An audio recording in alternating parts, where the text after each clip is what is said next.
शुरू करें। Good evening, कैसे हैं सब?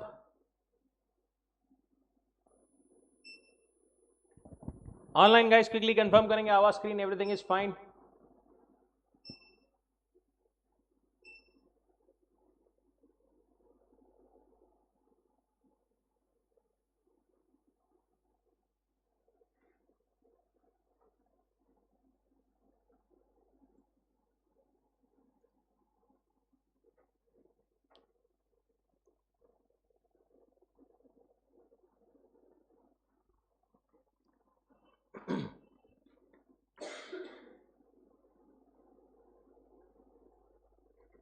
ओके, बिजनेस लॉज में क्या पढ़ रहे थे अपन?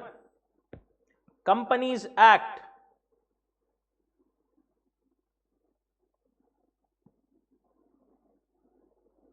कंपनीज एक्ट में अपन ने जो है बेसिक्स सारे कवर किए थे, plus shares, share capital, majority, articles of association, memorandum of association, सारी चीजें जो है बेसिक्स कंप्लीट किए थे। Now on to the next thing, doctrine. Doctrine कौन से देखे थे अपन ने अभी तक? डॉक्ट्राइन ऑफ कंस्ट्रक्टिव नोटिस, वो क्या बोलता था?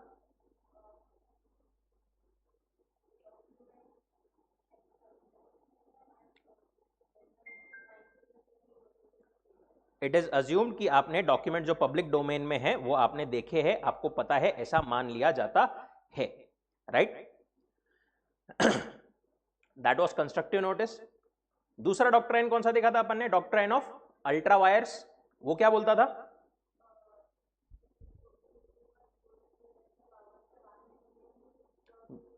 जो भी अल्ट्रा वायर्स द कंपनी जो भी की है वो चीजें सारी वॉइड रहेगी, उस पर ना तो कंपनी स्यू कर सकती है ना ही थर्ड पार्टी स्यू कर सकती है। देन वो डॉक्ट्राइन के बाद में अपन ने जो है एक और कौन सा देखा था? Doctrine of indoor management. नाम सुना था, इसको चालू करना बाकी था। Doctrine of indoor management. देखो, डॉक्ट्राइन ऑफ कंस्ट्रक्टिव नोटिस क्या बोलता है? आपको जो है चीज पता होनी चाहिए, आपने अगर पढ़ा नहीं पढ़ा डजेंट मैटर, बट ऐसा हम अज्यूम कर लेंगे कि आपने पढ़ा है। दूसरा डॉक्ट्राइन ऑफ कंस्ट्रक्टिव नोटिस, वो क्या बोलता है कि, सॉरी, ये था डॉक्ट्राइन ऑफ कंस्ट्रक्टिव नोटिस। दूसरा क्या बोला अपन ने? Doctrine of ultra vires, right? अब इसी का काइंड ऑफ अपन ऑपोजिट बोल सकते हैं, doctrine of indoor management. Constructive notice क्या बोलता है कि आपको पता होना चाहिए सब चीजें, अगर आपको नहीं पता है तो भी अब हम मान लेंगे कि आपको पता है, right? Doctrine of indoor management क्या बोलता है कि there are certain internal affairs of the company. आपने मेमोरेंडम वगैरह देखना, वो बरोबर है, बट इंटरनल वर्किंग जो है कंपनी की वो जैसी चलनी चाहिए। अब एक बाहर वाले को वो थोड़ी पता रहेगा कि इंटरनली जो चीज जैसी चलनी चाहिए वैसी ही चल रही है या नहीं। फॉर एग्जाम्पल, मेमोरेंडम में लिखा था कि आप जो है बोरो कर सकते हो। अब बोरोवल के लिए वहां पर इंटरनल रूल उनका यह था कि 4 डायरेक्टर की साइन लगेगी, प्लस एक मैनेजर ने भी उसको अप्रूव करना पड़ेगा, ठीक है? पहले मैनेजर ऑब्वियसली, उसके बाद में 4 डायरेक्टर्स की वहां पर साइन लगेगी। अब पर्सन जो दे रहा था पैसे, उसने देखा कि भाई यहां पर अप्रूवल मतलब पावर है उनको बोरोवल का, बिल्कुल है। अब इंटरनली क्या हुआ, 4 के जगह 3 डायरेक्टर ने साइन किया। ये चीज बाहर वाले को मालूम पड़ सकती है क्या? नहीं मालूम पड़ सकती। यहां पर अगर कंपनी बोले कि नहीं नहीं, हमारा तो अप्रूवल जैसा चाहिए था वैसा नहीं हुआ था, तो यहां पर कंपनी को जो है ऐसा मतलब बोल करके प्रोटेक्शन कंपनी को नहीं मिलेगा। यहां पर जो आउटसाइडर है, he can enforce his claim, right? That is called doctrine of indoor management. It is an exception to doctrine of constructive notice. Constructive notice does in no sense mean that outsiders are deemed to have notice of internal affairs of the company. अगर जो act है वो authorised है by articles और by memorandum, then outsider is entitled to assume that all detailed formalities for doing that act have been observed. Outsider ने सिर्फ एक चीज देखना जरूरी है कि वो कंपनी के मेमोरेंडम एंड आर्टिकल्स के हिसाब से पावर है या नहीं। अब इंटरनली क्या अप्रूवल, कैसे क्या प्रोसेस, क्या सब होना चाहिए था, ये आउटसाइडर जान नहीं सकता है, तो वहां पर उसको जानने की भी जरूरत नहीं है। कंपनी कैन नॉट टेल कि भाई इंटरनल प्रोसेस जैसा होना चाहिए था वैसा नहीं हुआ, हम जो है ये ट्रांजैक्शन को वॉइड बोलेंगे, ऐसा कंपनी नहीं बोल सकती। That is doctrine of indoor management. Internal आपकी क्या चीज, कैसी क्या प्रोसेस होनी चाहिए थी, वो कंपनी का अपना इंटरनल मैटर है, वो उनका प्रॉब्लम है, आउटसाइडर को उससे कुछ लेना देना नहीं है। यही चीज एक इंपॉर्टेंट लैंडमार्क केस में डिस्कस हुई थी, रॉयल ब्रिटिश बैंक वर्सेस टर्कवॉन्ड, जिसको अपन पॉपुलरली टर्कवॉन्ड रूल भी बोलते हैं। यहां पर क्या हुआ था बेसिकली,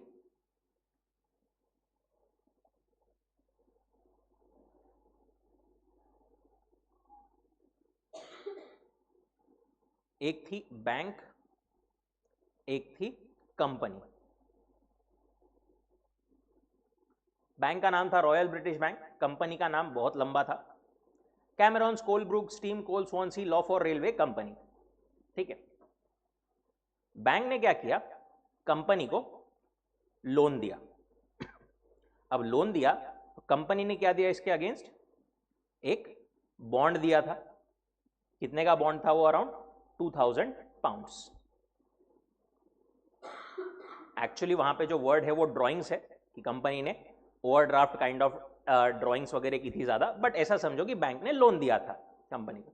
कंपनी ने उसके अगेंस्ट 2000 का बॉन्ड दिया था कि भाई बैंक को बोला जब भी आप ये बॉन्ड हमारे पास में लेकर के आओगे हम आपको पैसे दे देंगे, राइट, गारंटी ऐसी कंपनी ने दी थी। अब क्या हुआ, कंपनी जो है वो because of certain situation liquidation में चली गई। काय में चली गई, लिक्विडेशन में चली गई। यहां पर इसका जो लिक्विडेटर अपॉइंट हुआ उसका नाम था टर्कवॉन्ड। ठीक है, अब ये बैंक ने सोचा चलो ये कंपनी लिक्विडेशन में गई है, अपना भी पैसा लेके आ जाते इससे। बैंक गई यहां पर टर्कवॉन्ड के पास में, ये बॉन्ड लेकर के बोले ये देखो ये मेरे पास बॉन्ड है, मेरे को पैसा दे दो। टर्कवॉन्ड ने बोला ठीक है मिल जाएगा, पहले मेरे को सब कुछ चेक कर लेने दो। टर्कवॉन्ड ने मेमोरेंडम देखा पहले कि कंपनी को बोरोवल की पावर्स थी क्या, वो बोरोवल की पावर्स थी कंपनी को। अगर वो नहीं रहती थी तो क्या ये बैंक ये 2000 का क्लेम कर सकती थी क्या, कर सकती थी क्या, नहीं कर सकती थी, क्योंकि उस केस में तो ये बैंक ने जो पैसा दिया है वो वैलिड ही नहीं रहता था। बैंक ऐसा समझा जाता था कि बैंक ने मेमोरेंडम देखा है और मेमोरेंडम में पता है कि बोरोवल नहीं कर सकती कंपनी, तो वो वॉइड हो जाता था। ठीक है, बट यहां पर टर्कवॉन्ड ने देखा मेमोरेंडम में पावर तो है। दूसरी चीज वहां पर क्या था, एक रिजोल्यूशन जो है वो रिक्वायर्ड था। ठीक है, रिजोल्यूशन रिक्वायर्ड था इंटरनली कंपनी में पास होने का कि हाँ भाई डायरेक्टर्स को ये पावर है और इतना इतना अमाउंट बोरो कर सकते हैं। टर्कवॉन्ड ने देखा कि ये रिजोल्यूशन इंटरनली पास तो हुआ है बट रिजोल्यूशन में नहीं क्या अमाउंट लिखा हुआ नहीं है, कितने अमाउंट तक बोरो कर सकते हैं। टर्कवॉन्ड क्या बोला बैंक को, doctrine of constructive notice, ultra vires है, हम पैसे नहीं देंगे। बैंक क्या बोली कोर्ट में जाकर के, मैंने मेमोरेंडम देखा था जो मेरी रिस्पॉन्सिबिलिटी थी, अब तुम्हारा इंटरनल रिजोल्यूशन क्या था, कैसे पास हुआ, उसमें अमाउंट नहीं मेंशन किया गया, किसी ने साइन की नहीं की, ये मेरे को कहां से पता चलेगा, ये मेरे को पता चल सकता है क्या, वो पब्लिक डोमेन की चीजें है क्या रिजोल्यूशन वगैरह, नहीं।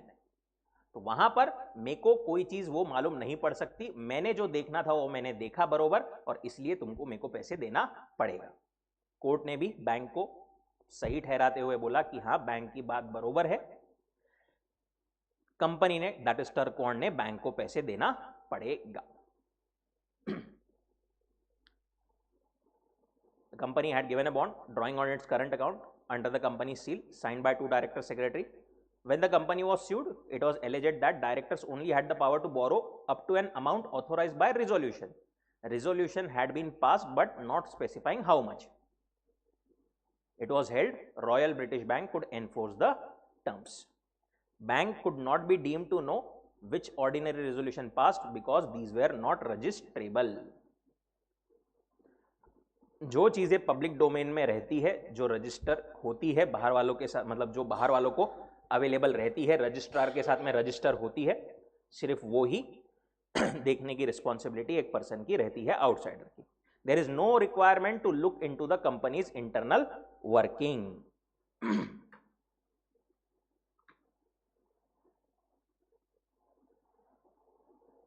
ठीक,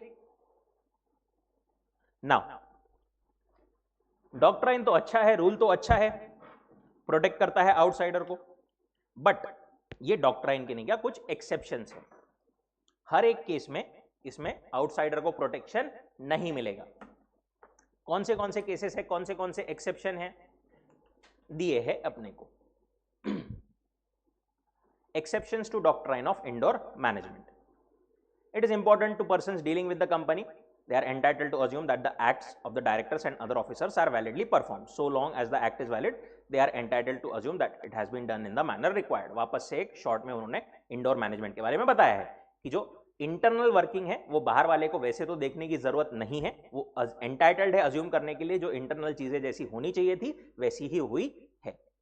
पर इसके एक्सेप्शंस क्या है? सबसे पहला एक्चुअल और कंस्ट्रक्टिव नोटिस। देखो, आपको देखना चाहिए था बरोबर मेमोरेंडम एसोसिएशन। जो चीजें आपके डोमेन में, पब्लिक डोमेन में नहीं है, वो आपकी देखने की रिस्पॉन्सिबिलिटी नहीं है, मान लिया। पर अगर आपको उसके बारे में किसी और तरीके से पता था कि भाई कंपनी ये नहीं कर सकती, भले ही वो पब्लिक डोमेन की चीज नहीं थी, बट फिर भी आपको पता था कि कंपनी नहीं कर सकती, फिर भी आपने किया, तो आप फिर वहां पर ये प्रोटेक्शन इंडोर मैनेजमेंट का क्लेम नहीं कर सकते। Rule does not protect any person when the person has noticed whether actual or constructive of the irregularity.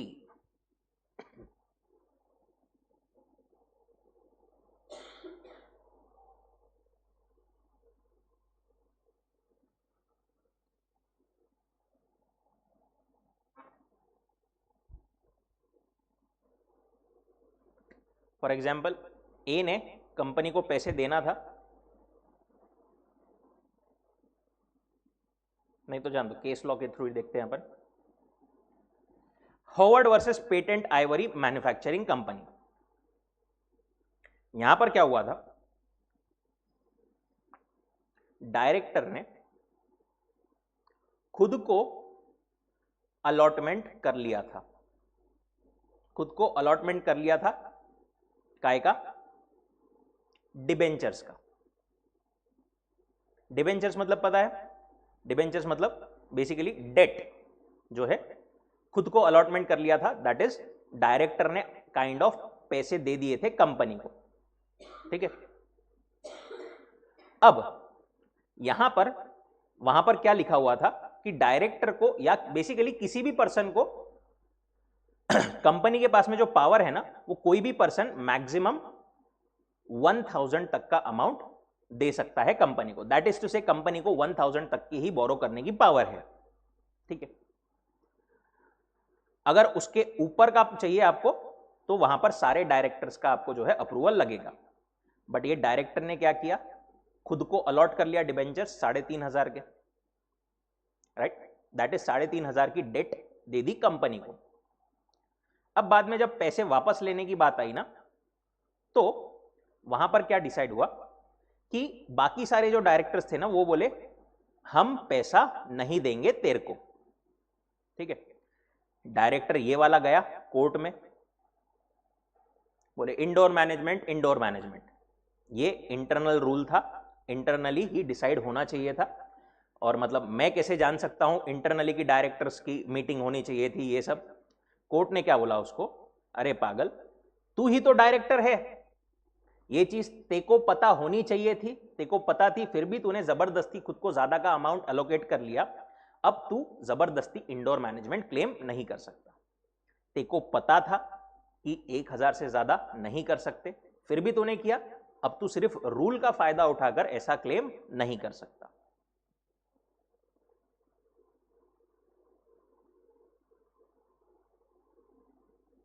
वहां पर एक्चुअली सारे डायरेक्टर्स की प्लस जनरल मीटिंग की असेंट रिक्वायर्ड थी, जो कि ली नहीं गई थी।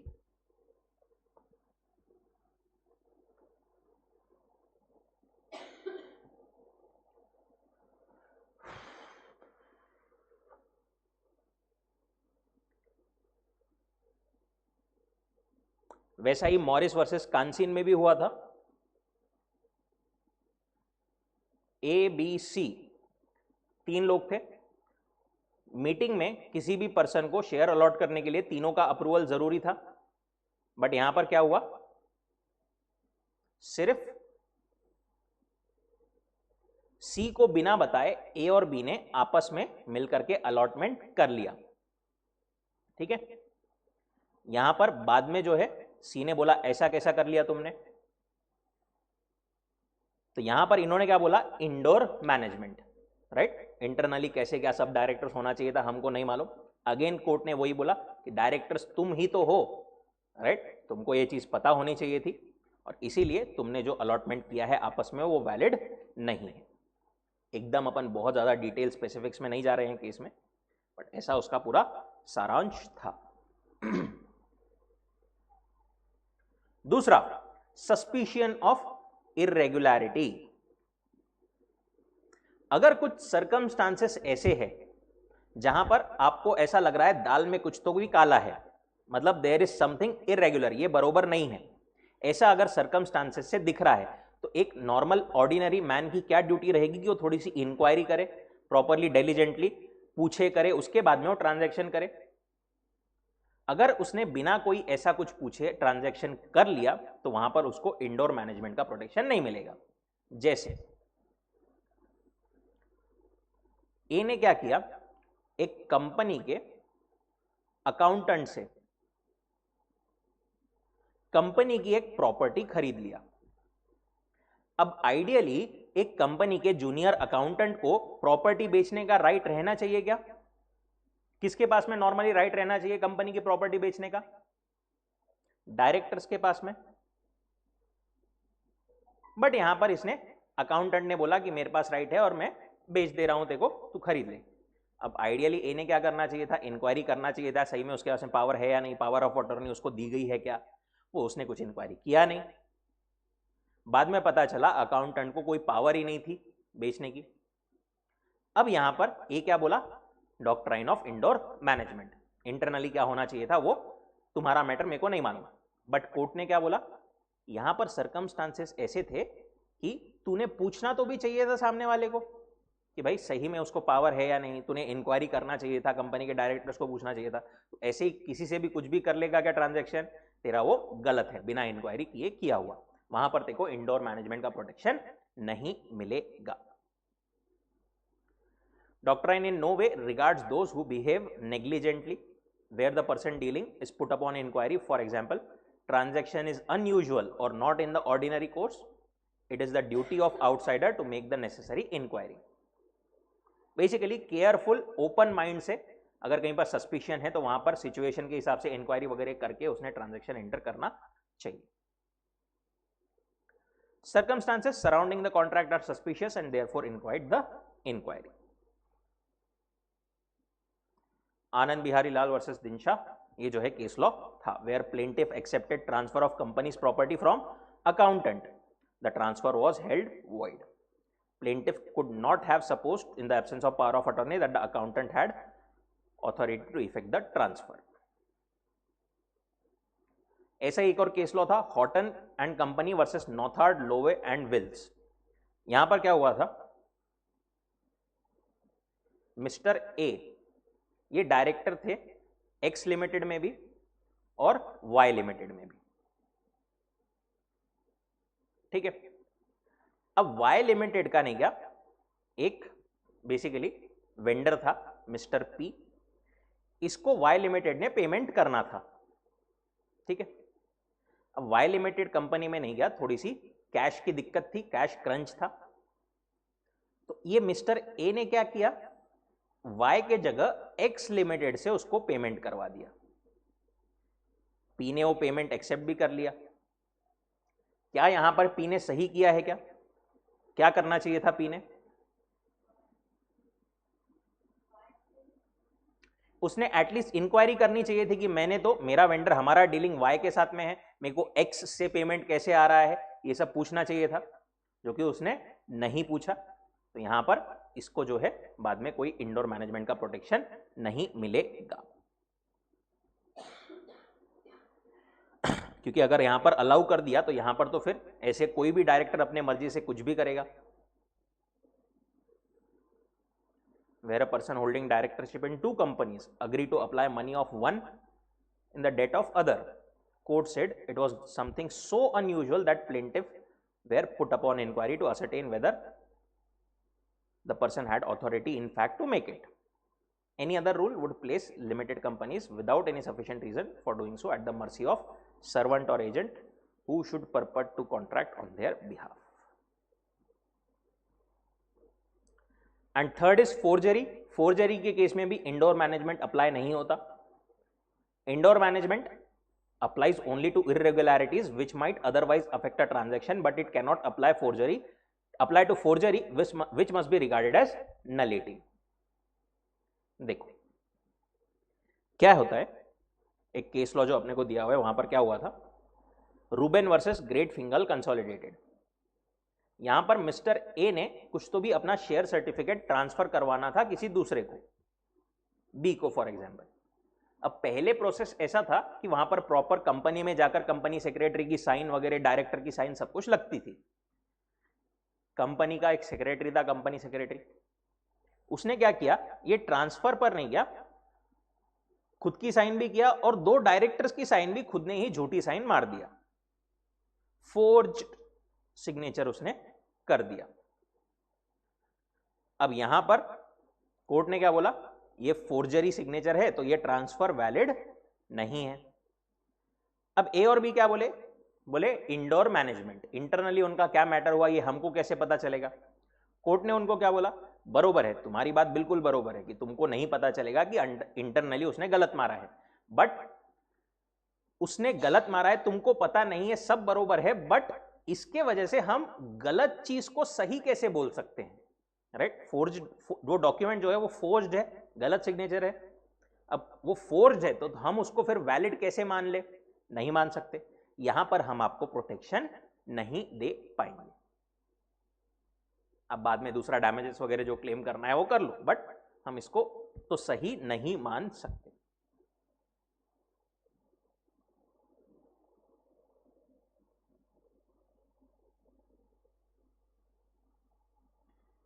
ऐसे सारा जो है डॉक्ट्राइन है।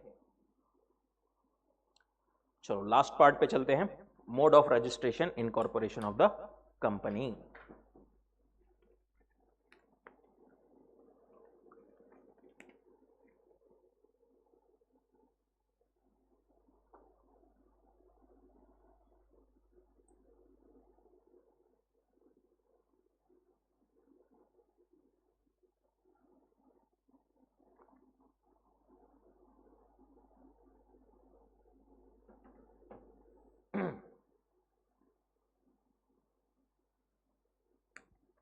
देखो, मोड ऑफ रजिस्ट्रेशन इनकॉर्पोरेशन थोड़ा सा प्रोसीजरल पार्ट है, काइंड ऑफ अपने को थोड़ा लर्न करना पड़ेगा। क्वेश्चन पहले अभी पिछले कुछ 2-3 अटेम्प्ट से ज़्यादा नहीं आए हैं इस पर, बट स्टिल आ सकते हैं। प्रोसेस का पहले डायरेक्ट 6-7 मार्क का क्वेश्चन पूछते थे, वो आजकल थोड़ा कम हो गया है वो ट्रेंड, बट स्टिल अपने को लर्न होना ज़रूरी है। पहले उन्होंने शुरुआत में थोड़ा सा अपने को प्रमोटर्स के बारे में बताया। प्रमोटर ये कौन सा प्राणी है, प्रमोटर मतलब a person who has been named as such in the prospectus identified by the company in the annual return referred to in section 92। Promoter वो पर्सन है जो कि एज अ प्रमोटर जिसका नाम दिया गया है कहां पर, प्रोस्पेक्टस में या फिर एनुअल रिटर्न में, जो कंपनी एनुअल रिटर्न भरती है, या फिर who had the control over the affairs directly और indirectly, whether share holder, director और अदरवाइज, किसी भी तरीके से उसका कंपनी के अफेयर्स पर कंट्रोल है तो वो, या फिर in accordance with whose advice directions board is accustomed to act, अगर उसके हिसाब से बोर्ड वगैरह एक्ट करता है तो वो पर्सन भी प्रमोटर कहलाया जा सकता है। ये हो गई प्रोविजन की बात।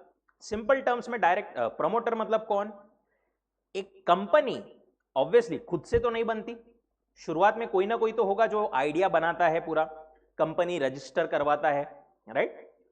वो जो पर्सन होता है ना, वो actually form the company, who conceive the idea of forming, सारे स्टेप्स लेता है रजिस्ट्रेशन के, वो पर्सन कहलाया जाता है प्रमोटर। वो पर्सन नॉर्मली होता है promoter.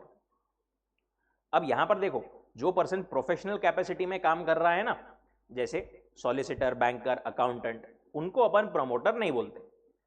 For example, upon company बनाते हैं, अब हर किसी को कंपनी बनाते आता है क्या? प्रोसीजरल एस्पेक्ट सबको आता है क्या उसका? नहीं। उसके लिए जो प्रोसेस लगती है, रजिस्ट्रार को जो एप्लीकेशन करना पड़ता है, वो जो उसमें काम करते हैं उनको ही आता है। जैसे चार्टर्ड अकाउंटेंट, कंपनी सेक्रेटरी, इन लोगों को थोड़ा उसका नॉलेज होता है। अब यहां पर वो लोग जो काम कर रहे हैं, क्या फिर उनको बना वो रहे हैं प्रोसीजरल, तो क्या उनको प्रमोटर बोला जा सकता है क्या? नहीं। वो सिर्फ अपने प्रोफेशनल एक कैपेसिटी में काम कर रहे हैं। ना formation of the company, again कुछ बेसिक चीजें अपने को दी है कि पब्लिक कंपनी में कितने लोग चाहिए? 7 या उससे ज्यादा। अगर प्राइवेट कंपनी है तो मिनिमम 2, मैक्सिमम 200 रह सकते हैं। 1 पर्सन कंपनी में 1 पर्सन ही सफिशिएंट है। Now section 7 provides for procedure to be followed for incorporation. कैसे क्या होगा इनकॉर्पोरेशन? सबसे पहली चीज, filing of the documents and information with the registrar. आपने क्या करना होगा? आपने रजिस्ट्रार के साथ में डॉक्यूमेंट्स एंड इंफॉर्मेशन फाइल करनी होगी, नीचे जो दी हुई है वो सारी। ठीक है? कौन से रजिस्ट्रार के साथ में? जिसके ज्यूरिसडिक्शन में आपका रजिस्टर्ड ऑफिस रहने वाला है या ऑलरेडी है। रहने वाला ही है बोल सकते हैं, क्योंकि ऑलरेडी है तो मतलब ऑब्वियसली रह तो नहीं सकता, बट पहले ऑलरेडी आपका कुछ ऑफिस वगैरह है, तो वैसा आप जो भी ज्यूरिसडिक्शन में आप रजिस्ट्रार के आते हो वो। कौन सी इंफॉर्मेशन आपको देनी पड़ेगी? पहला, मेमोरेंडम एंड आर्टिकल्स, जो सारे सब्सक्राइबर्स है उन्होंने साइन करके वो देना होगा। दूसरी चीज क्या देनी पड़ेगी? डिक्लेरेशन देना पड़ेगा। किसने देना है declaration? By a person engaged in formation of the company. अपन ने अभी बोला ना, जो फॉर्मेशन जो कर रहा है एज अ प्रोफेशनल, वो पर्सन ने भी देना पड़ेगा, plus by a person named in the article as director, manager और सेक्रेटरी, प्लस कंपनी का जो डायरेक्टर बन रहा है, मैनेजर या सेक्रेटरी, इनमें से कोई भी एक पर्सन ने भी ये जो है ये डिक्लेरेशन देना होगा। क्या डिक्लेरेशन में देना होगा? That all requirements of this act and rules in respect of registration and precedent incidental matters complied with। जो भी चीजें जरूरी थी रूल्स के हिसाब से, जो भी इंफॉर्मेशन, जो भी प्रोसीजर पहले या बाद में करने की जरूरत है, हम सब ने वो चीज कर ली है। दूसरा, एक और डिक्लेरेशन देना होगा by each of the subscriber to the memorandum. जो भी लोग मेंबर्स बन रहे हैं, that is to say memorandum को सब्सक्राइब कर रहे हैं, राइट?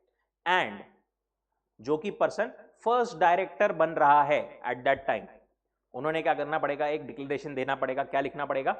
कि हम कन्विक्टेड नहीं है कोई भी ऑफेंस में रिलेशन टू फॉर्मेशन और मैनेजमेंट ऑफ द कंपनी। दूसरा, ड्यूरिंग लास्ट 5 years हम गिल्टी नहीं पाए गए हैं फॉर एनी फ्रॉड और मिसफिशंस और any breach of duty under this act और previous company law. Companies act में या प्रीवियस कंपनीज 1956 के एक्ट में हमने लास्ट 5 years में कोई फ्रॉड, मिसफिशंस, इसके लिए हमको गिल्टी नहीं पाया गया है। And lastly, all the documents filed are true and correct and complete to the best of the knowledge. सारे डॉक्यूमेंट, सारी इंफॉर्मेशन हमारे हिसाब से, जो हमारे नॉलेज में बेस्ट है, वो सही है। बेसिकली हम सब अच्छे इंसान हैं, सब कुछ हमने किया है, कोई हमने गलती पहले नहीं की है और सब कुछ हम सही सही बोल रहे हैं। ऐसा सेकेंड डिक्लेरेशन देना होगा। उसके बाद में और क्या देना होगा आपको? Address for correspondence. जब तक आपका रजिस्टर्ड ऑफिस एस्टैब्लिश नहीं हो जाता, तब तक भी आपको कुछ करस्पॉन्डेंस के लिए डिटेल्स तो लगेगी ना। रजिस्ट्रार को कोई इंफॉर्मेशन मांगनी होगी आपसे या और कोई कम्युनिकेशन भेजना होगा, तो तब तक के लिए एड्रेस फॉर करस्पॉन्डेंस। उसके बाद में particulars of every subscriber the memorandum. जो भी पर्सन मेंबर बन रहे हैं उनकी सारी detail, name, surname, family name, residential address, nationality, ये सारी चीजें देना पड़ेगा। अगर कोई बॉडी कॉर्पोरेट, जैसे कोई और कंपनी इस कंपनी में मेंबर बन रही है, तो उसकी भी सारी डिटेल्स, सब कुछ देना पड़ेगा। Then the particulars of the persons mentioned in the articles as the subscriber नहीं चाहिए आपके इसमें, वो चाहिए first director of the company. आपके इसमें वो गलत लिखा हुआ है, it should be first directors of the company, है ना, as the subscriber to memorandum. उसके जगह it should be first director of the company. जो भी फर्स्ट डायरेक्टर बन रहे हैं उनके सारे पर्टिकुलर्स एंड डिटेल्स, नाम, सरनेम, डायरेक्टर आइडेंटिफिकेशन नंबर, जो भी पर्सन डायरेक्टर बनता है उसको एक डिन लेना पड़ता है, DIN, वो सारी डिटेल्स, उसकी nationality, address, everything should be given. Then particulars of interest of the first director, जो फर्स्ट डायरेक्टर बन रहे हैं वो अगर और कहीं पर उनका कोई इंटरेस्ट है, कहीं और वो पार्टनर है, डायरेक्टर है, कुछ है, तो वहां के सारी डिटेल्स बताना पड़ेगा, प्लस उनकी कंसेंट कि वो रेडी है डायरेक्टर बनने के लिए। ये सारी इंफॉर्मेशन आपने फाइल कर दी तो क्या होगा, रजिस्ट्रार क्या करेगा, आपको सर्टिफिकेट ऑफ इनकॉर्पोरेशन इशू कर देगा, आपके सारे डॉक्यूमेंट्स को रजिस्टर कर लेगा एंड एक सर्टिफिकेट इशू कर देगा। इस सर्टिफिकेट आपका मतलब बेसिकली बर्थ सर्टिफिकेट रहता है कंपनी का। उस सर्टिफिकेट पे नहीं, क्या एक CIN नंबर होता है, कॉर्पोरेट आइडेंटिटी नंबर, जैसे अपना आधार वगैरह होता है वैसे उनका एक स्पेसिफिक डिस्टिंक्ट नंबर उसकी आइडेंटिटी के लिए अलॉट किया जाता है कंपनी को। Maintenance of copies of all documents and information, जब तक कंपनी डिसॉल्व नहीं होती, जब तक कंपनी चालू है तब तक ये सारे डॉक्यूमेंट्स उसने मेंटेन करके रखना होगा अपने रजिस्टर्ड ऑफिस पे, राइट। जो भी उसने ओरिजिनली फाइल किए थे सारे, उसकी कॉपीज वगैरह, सर्टिफिकेट वगैरह सब चीजें उसने मेंटेन करके रखना पड़ेगा। देन अगर आपने इनकॉर्पोरेशन करते टाइम पर कोई गलत इंफॉर्मेशन दी है या फिर मटेरियल फैक्ट्स छुपाए हैं, उस टाइम का क्या होगा, then if any person furnishes false incorrect particulars of which he is aware, उसने जानबूझकर कोई गलत इंफॉर्मेशन दी है, कोई इंपॉर्टेंट फैक्ट छुपाया है, तो he will be liable for fraud under section 447, उस पर फ्रॉड के लिए वो लायबल रहेगा। दूसरा, अगर कंपनी रजिस्टर हो गई है, चल रहा है कंपनी का काम, बाद में ध्यान में आया कि जब रजिस्ट्रेशन हुआ था ना उस टाइम पर किसी ने कोई गलत इंफॉर्मेशन दिया था, तो क्या होगा, where it is proved after incorporation that company got incorporated furnishing false और incorrect information, then the promoter, the person named as first director and the person making declaration shall be liable for fraud. यहां पर जो promoter है, जो first director बना था वो, plus ऊपर जो डिक्लेरेशन जिसने दिया था ना वो पर्सन, सब कोई लायबल रहेगा फॉर फ्रॉड।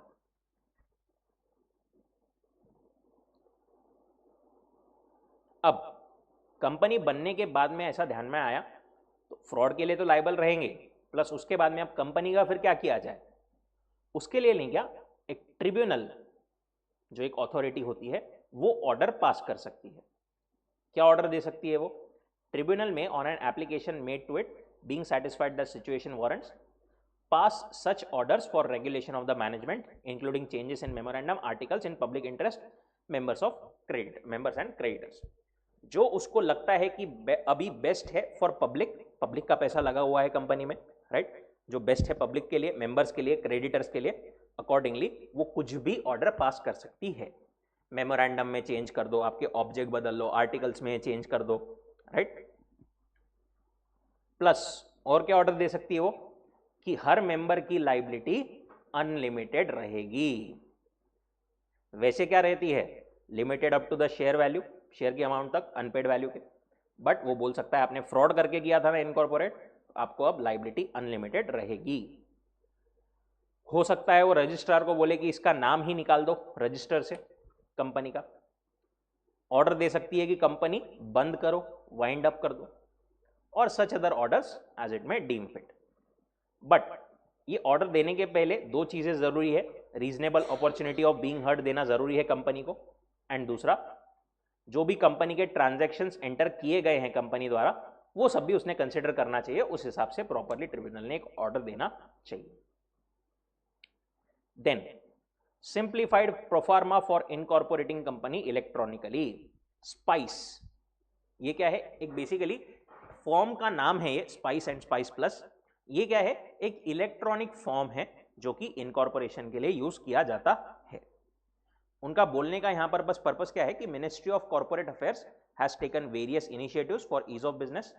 एमसीए ने सिंप्लीफाई की है filing of forms for incorporation. पहले जो है सब फिजिकली करना पड़ता था, बट अब जो है थोड़ा electronically ministry of corporate affairs ने इनिशिएटिव लेकर के सब कुछ किया है।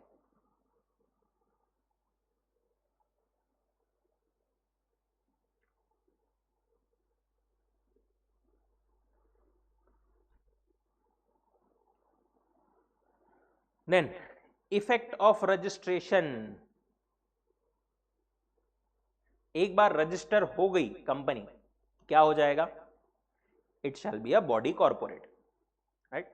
जो अपन ने फीचर्स देखे थे ना, वो बॉडी कॉर्पोरेट बन जाएगी, लाइबिलिटी उसकी अलग, मेंबर्स अलग, वो अलग, लाइबिलिटी मेंबर्स की लिमिटेड रहेगी up to the share value, जो अनपेड वैल्यू, वही सब चीजें वापस से यहां पर बार बार दी हुई है अपने को।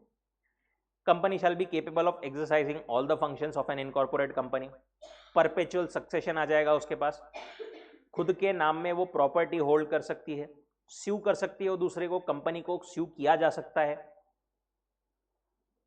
Then it becomes a legal person separate from the incorporators. ये अलग अलग केस लॉ में वापस से वो चीजें ऊपर की लाइन मतलब रेफरेंस आया था, इसलिए अपने को दिया है।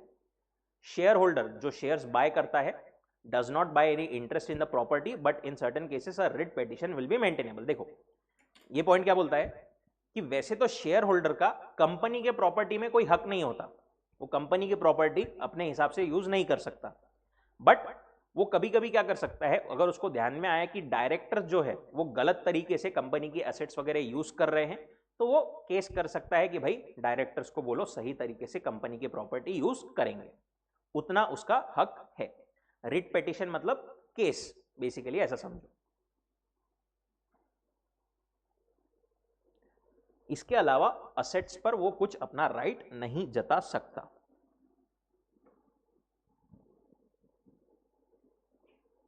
Company on registration acquires a separate existence distinct from the members. Company में purchase shares of another company and thus become a controlling company. देखो ऐसा हो सकता है कि ए ने बी से फॉर एग्जाम्पल पैसे लेने थे, ठीक है, या इसको पैसे देने थे, कोई भी था। अब ए ने क्या किया, बी कंपनी को एक्वायर ही कर लिया, बी के सारे शेयर्स खरीद लिए, ठीक है। तो क्या अब ये जो डेट देना था या लेना था ये भी खत्म हो जाएगी क्या? क्या लगता है? ए ने बी को फॉर एग्जाम्पल पैसा देना था, उसने क्या किया, बी कंपनी को ही एक्वायर कर लिया, पूरे शेयर्स उसके 100% खरीद लिए। तो क्या अब ए और बी दोनों एक ही हो गई क्या?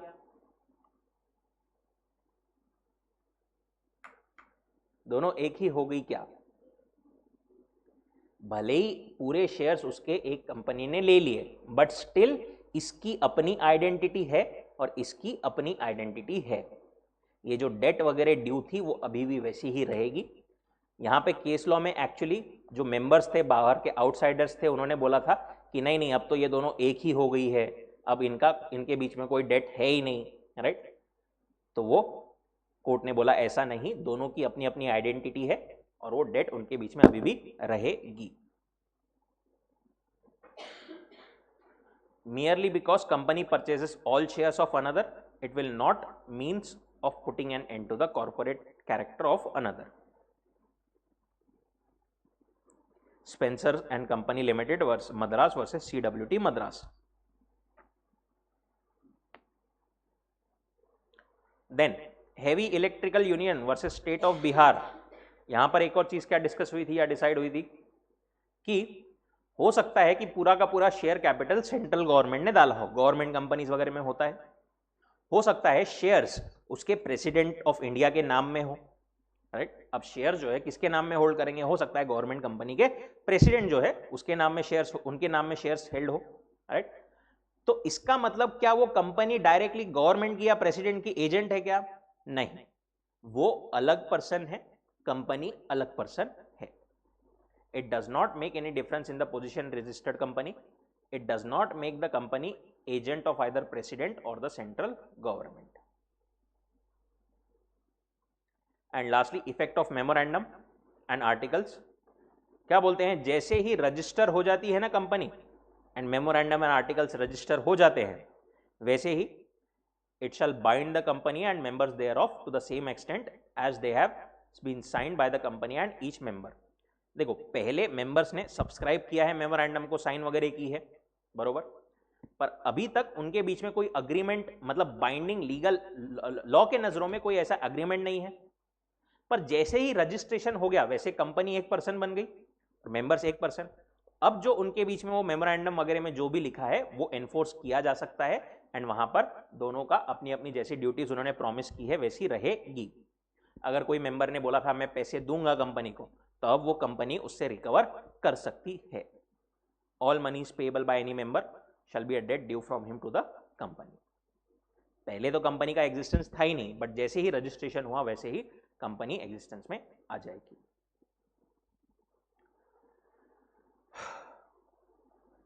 कोई डाउट, कोई दिक्कत?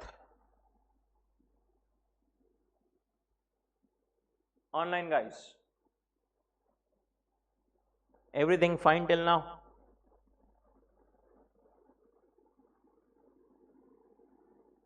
ओके, चलिए। Here we complete one more important act, Companies Act 2013. Important है, कंपेयर टू सोगा एंड पार्टनरशिप थोड़ा छोटा है, अच्छे से करिए। ज़्यादा बहुत ज़्यादा मतलब है, बहुत सारे पॉइंट्स है, but still compare to other acts कम है एंड इसको अच्छे से अपने को करना है। चलिए एक क्वेश्चन लिखे।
ठीक है, this is the question for 4 marks.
Okay okay Kanchan.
Okay stop.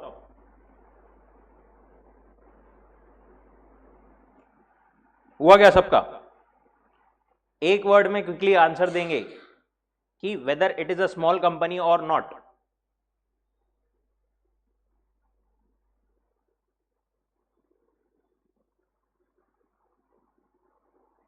Yes or no.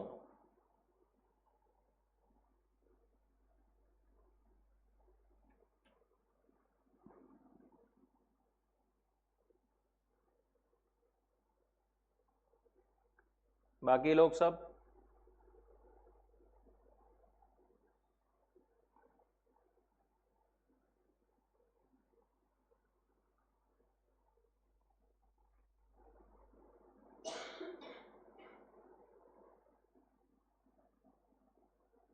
Okay.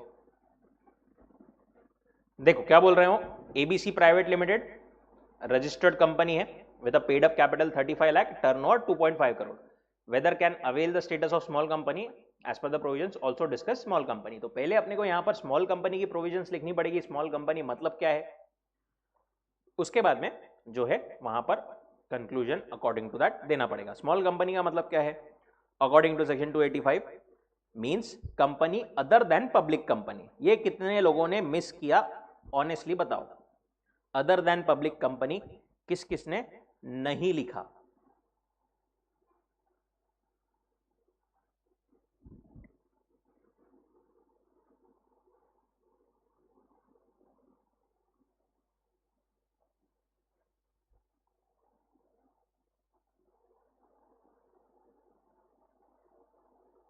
Majority सब में।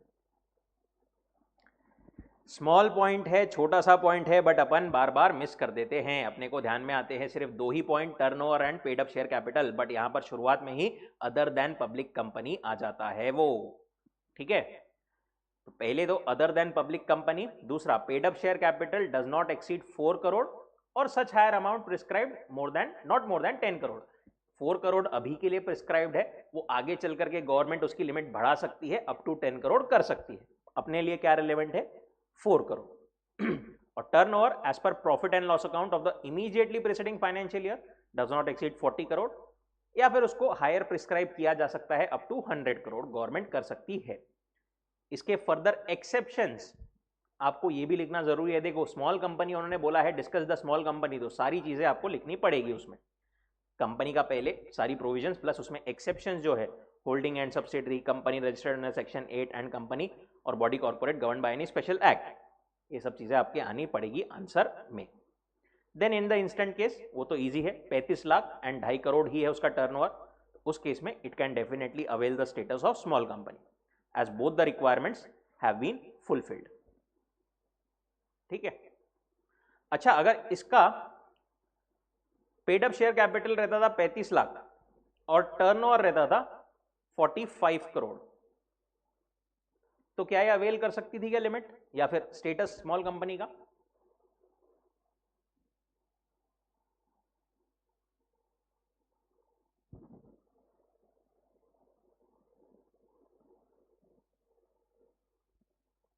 Paid up share capital 35 lakh ही रहता था बट टर्नओवर 45 करोड़ रहता था, तो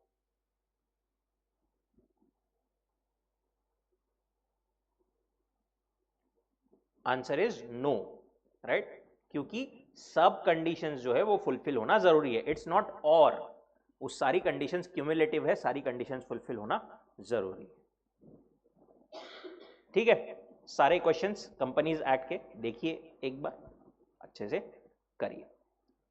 2 मिनट में अपन चालू करते हैं न्यू थिंग एलएलपी एक्ट।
चलिए, LLP एक्ट 2008